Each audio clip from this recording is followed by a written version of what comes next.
Hey guys, this video is actually something quite unique.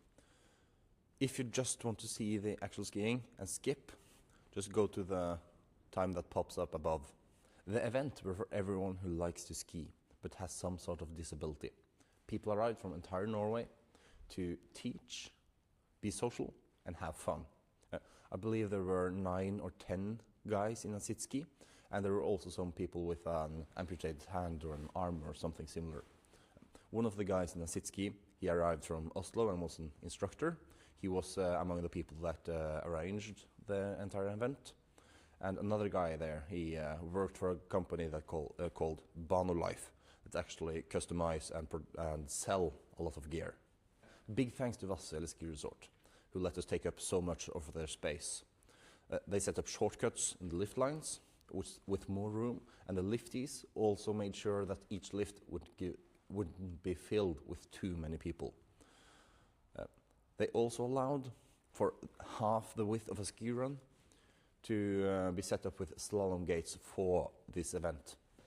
I also love to talk a lot about gear. I was really happy to talk to the employee of Vassfjellet in Norway who customized the gear and sold everything. It turns out there's a lot of factors when you're in the sitski market. So the sitskis need to be custom fitted, and there are a lot of adjustments on them, and the top range of them were even fitted with Öhlins suspension, and the springs there were custom for each person's weight. And the skis needs to be quite reinforced to hold up with all of the weight being put down into only one ski. Another important part of the spec for the gear is actually the bindings. So pre-releasing is quite dangerous when you're on a sitski.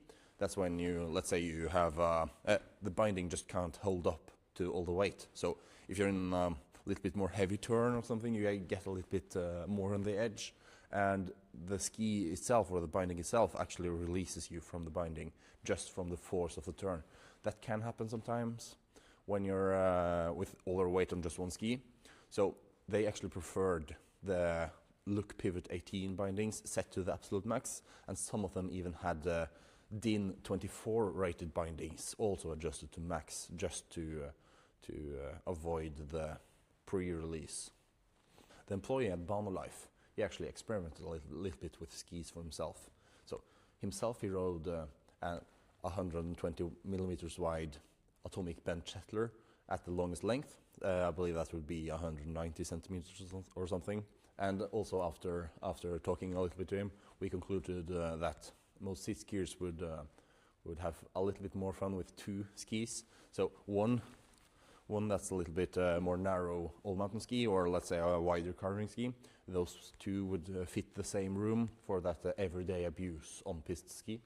And also you should actually have one more ski that's a little bit wider, let's say 110 millimeters wide and above, for making that experimenting with off-piste riding a little bit easier. A rocker ski also makes it a little bit easier to turn when the conditions is a little bit softer snow, as you can see later in the video. Another issue to think about is actually binding tear out. So with a lot of weight to only one ski, binding tear out isn't too uncommon. So you must avoid those touring skis at all costs. Those wouldn't do any good.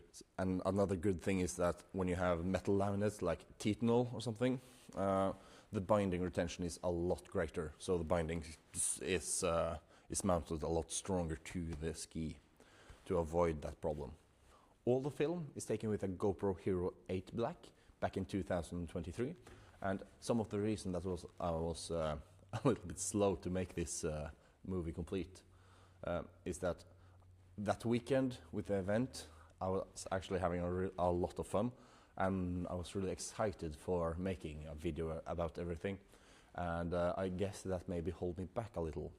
So I was afraid to make a video of too low quality or something, so I said to myself that I needed a little bit more practice, and that practice made it into almost three years later. So finally I'm happy with the result. And I'm really looking forward to you guys enjoying this. Ja. 5.